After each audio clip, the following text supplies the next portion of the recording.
안녕하세요. 미주친 TV의 C퍼스입니다. 오늘은 처음 시도해보는 컨텐츠인데요. 바로 미국 현지은행원 C퍼스와 함께 보는 미국 시황과 주요 일정입니다. 반응이 좋으면 매일 짧은 영상으로 미국의 하루 시황 정리와 주요 일정 등을 정리한 뉴스 형식의 영상을 만들어 보려고 합니다. 반응이 좋았으면 좋겠네요. 날짜는 미국 시간 기준이라 한국에서는 하루씩 늦을 거예요. 하지만 한국에 계신 분들도 미국에서 있었던 일들과 앞으로 있을 일정들을 들으시면서 여러 관점에 이제 도움이 많이 되실 거라 믿습니다.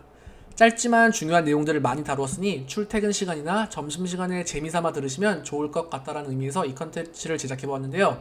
영상에는 오늘의 주요 지수, 주요 소식, S&P 500 맵, 주요 기업 소식, 금주 주요 기업 실적 발표 일정, 내일의 주요 일정, 그리고 금주의 주요 일정으로 이루어져 있으니 제 웹사이트를 매일매일 방문하셔서 부담없이 들으실 수 있도록 준비해보겠습니다. 그럼 시작해볼게요.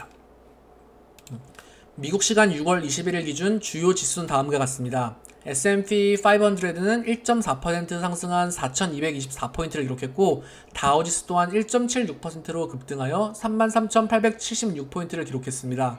기술주를 포함하고 있는 나스닥 지수는 0.79% 상승한 14,141포인트를 기록했고 소형 지수를 포함하는 러셀 지수는 2.16%나 상승하며 2,286포인트를 기록했습니다. 국제 유가 또한 1.24% 증가한 배럴당 73.42불을 기록하였는데 이 내용은 뒤에서 다시 다루겠습니다. 달러 환율은 0.25% 이제 소폭 하락한 1,131원을 기록했네요. 자, 그럼 대체 미국에서는 무슨 일이 있었기에 시장이 이렇게 상승했을까요? 먼저 세인트루이스 총재, 이제 연방준비은행 총재님이죠. 이분께서 테이퍼링에는 여전히 시간이 필요할 거다라는 발언을 했는데 이는 지난주 연준에서 발표한 조기 금리 인상과 조기 테이퍼링에 대한 시장의 우려를 의식했는지 한 발자국 뒤로 물러서주는 모습입니다. 이에 따라 과도한 긴축 우려로 인해 크게 하락한 시장에 이 반발 매수가 발생하며 크게 반등해준 모습입니다. 또한 지난주 토요일에는 내마녀의 날이 겹치는 등 사실 시장이 전체적으로 좋지 못한 것이 사실이었죠. 사람들은 여전히 미국 경제에 대해 낙관적인 입장을 보여주고 있는데 이게 단기적인 상승일지 아니면 조금 더 지켜봐야 될 것 같습니다. 또한 앞서 설명드린 국제 유가의 급증으로 인해 에너지 산업이 크게 상승해 주었는데 배럴당 70불을 돌파한 것은 2018년 이후 처음이죠. 국제 유가가 오른 데는 여러 이유가 있겠지만 이란의 강경 보수파인 이 에브라임 라이시가 이란의 새 대통령으로 당선이 되었는데 미국과는 앞으로도 계속해서 이제 날카로운 각을 세울 모습입니다. 이런 이란의 이제 지정학적 유가 리스크로 인해 석유 가격이 크게 올랐습니다. 이 다소 이제 악재에 의한 유가 상승이라 조금 걱정이 됩니다. 즉 오늘의 시장 상승은 앞으로 있을 거대한 상승 랠리의 시작이다라고 생각하기보다는 하락세에서 일단 잠깐 반등을 해준 모습인데요. 앞으로도 이 금리 변화와 중앙은행의 향후 행보에 대해 이제 관심을 가져야 할 것 같습니다. 시장은 여전히 불안하고 연준의 말 한마디 한마디에 계속해서 크게 움직일 수 있는 상황이라는 점 명심해야 할 것 같습니다. 네, 오늘의 국제 소식입니다. 앞서 말한 이란의 내용이 나왔죠. 미국과 이란의 기싸움이 본격적으로 시작됐는데 이란의 대통령이 당선 후 미국과 만날 생각이 없다고 한 것에 대해 바이든 대통령도 이란의 새 대통령을 만날 생각이 없다고 했습니다. 이게 참 유치해 보이지만 수많은 이해관계와 정치관계가 섞여 있으므로 이 중동의 사안 또한 유심히 봐야 될 것 같습니다. 이전 트럼프 정권 때 이란과 전쟁을 하느니 마느니 이야기가 나오고 이 주식시장과 유가시장이 크게 흔들린 적 기억나시죠? 아마 이제는 그 정도까지는 아니겠지만 그래도 민감한 상황인 것은 맞습니다. 다음은 가상화폐인데요. 중국에서 얼마 전 가상화폐 채굴을 전면 금지시켰죠. 그 여파가 아직까지 지속 중이며 여전히 가상화폐 시장은 하락세에 있습니다. 외신에서는 비트코인이 조만간 3만 불이 붕괴된다는 의견과 연말 동안 13만 불이 간다라는 등 이제 극명확하게 상반된 의견이 보이는 등 여전히 알 수 없는 시장입니다. 세 번째로 바이든은 대북 제재 행정명령을 1년 연장시켰는데 이는 2008년 조지 부시 행정부에서 발동된 대북 제재 행정명령이 약 13년 동안 이렇게 연장이 됐다는 것을 의미합니다.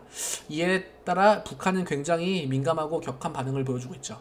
또한 바이든은 1조 7천억 달러 규모의 인프라 투자 법안을 통과하기 위해 여전히 논쟁 중에 있는데 금주 내로 상원 의원들과 회의를 끝날 예정이라고 합니다. 이 인프라 투자 법안이 통과되면 미국 증시에는 엄청난 파장이 일어날 것 같습니다. 이에 대한 자세한 내용은 다음에 영상을 만들 수 있도록 한번 준비를 해볼게요. 마지막으로 미국은 이제 중국 신장에서 생산되는 태양광 패널의 원료 수입을 제한하도록 검토하고 있다고 하는데 이것은 신장이라는 민감한 부분을 자극하는 것과 동시에 중국의 태양광 시장 또한 공격하는 이제 굉장히 전략적인 행동인데요. 이에 대해 중국은 역시나 격한 반응을 보이며 미국의 제품에도 수익 제한을 검토한다고 밝혔습니다. 이 미국과 중국의 무역 분쟁에 대한 조짐이 이곳저곳에서 발생하고 있는데 계속해서 미국이 잽을 날리고 있는 모습이죠. 근데 이전과 달리 중국은 이제 약간 간만 보고 있는 모습입니다. 트럼프 행정부 때 두 국가가 무역 전쟁으로 거의 치킨 게임까지 가서 난리가 났었는데 그때 중국이 결과적으로는 이제 KO 당했던 기억이 있죠. 종합적으로 미국 국내 상황뿐만 아니라 대외적으로도 아직 여러 위험 요소가 존재하는 것은 사실입니다. 다음은 오늘 기준 S&P 500 맵입니다. 보시다시피 간만에 다 초록불이 들어오는 모습입니다.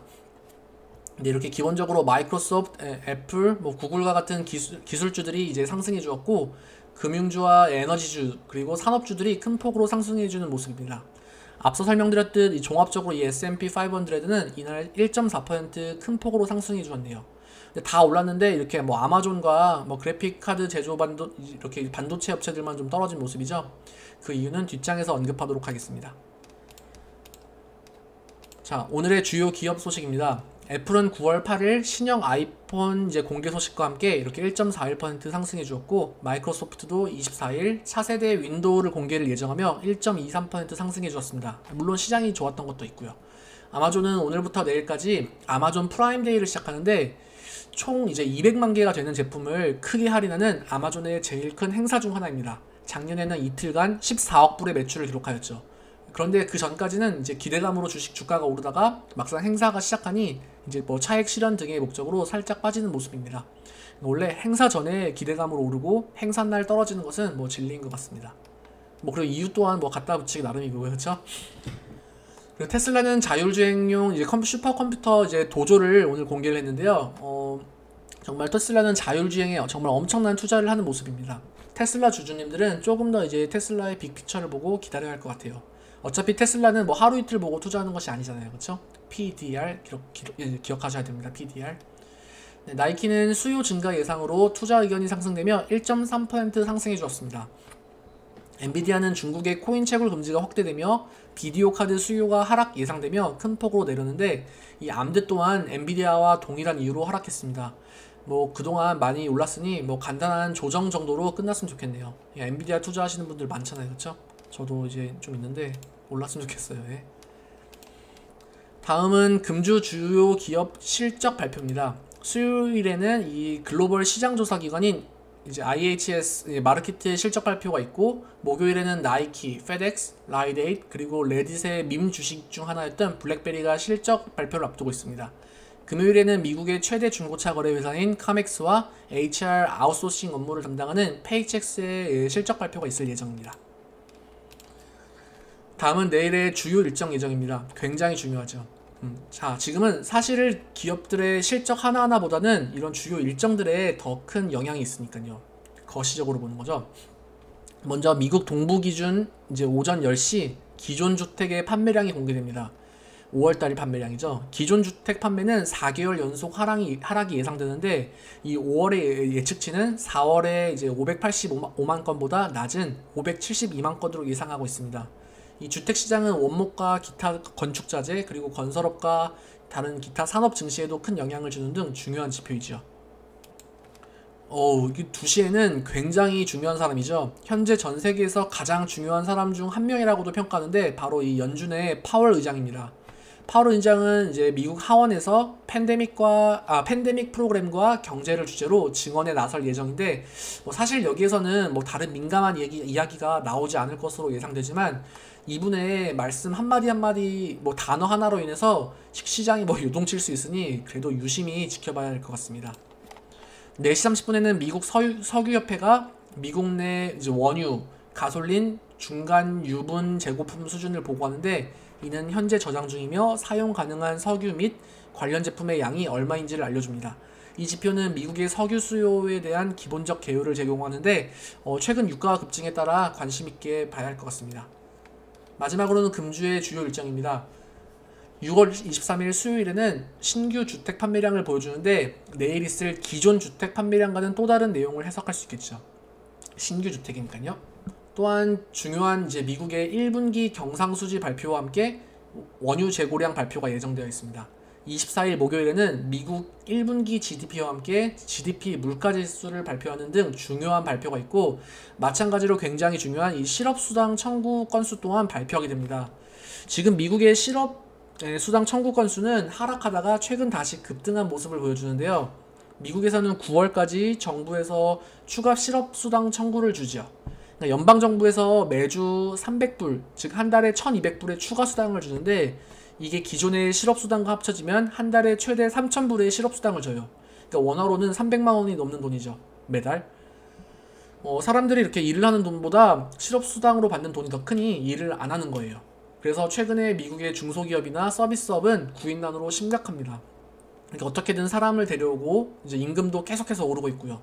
이러나 저러나 미국 물가는 계속해서 상승하는 분위기입니다. 말이 좀 길었는데 굉장히 중요한 지표죠. 25일 금요일에는 개인 소비 지출 물가 지수를 이제 발표하네요.